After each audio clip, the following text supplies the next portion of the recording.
Welcome to a Faith-Filled Minute with Drea. So today's title is, I Said What I Said. I said what I said. Genesis 21:13 says, and I will make a nation of the son of the slave woman because he is your offspring.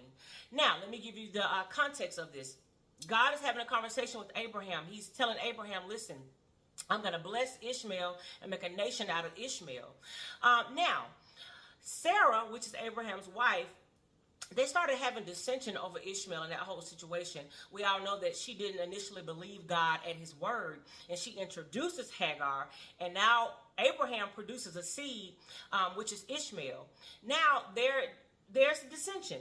So Abraham, to keep peace in his house, he has to send them away. But God made a promise. God promised him that I will still bless Ishmael. Now here it is, Ishmael and Hagar, they are out in the wilderness in the desert with no food, no water, and they are at the brink of death. Now, Genesis 21:16-17, I'm going to paraphrase this. Hagar gets so desperate, she separates herself from Ishmael because she doesn't want to look at him while he's dying. She says, okay, God, we are dying. My son is dying. What are we going to do?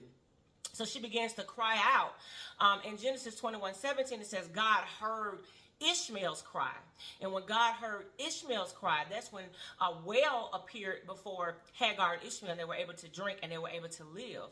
Now, God heard Ishmael's cry. God had spoken the promise over Ishmael. Even though Hagar was the one crying out to God, God heard his promise. So God knows what he has promised you. I don't care what the situation looks like. At this situation, they were at the point of death. I don't know what you may have going on, but God honors his promise. God stands on his word. Repeat the word back to him. You shall live and not die. You are above and not beneath. You are a lender and not the borrower. I don't care what the situation is. God keeps his promises. I said what I said. Listen, if this video has blessed you, please click like, click share. As always, I love you and stay up in your faith.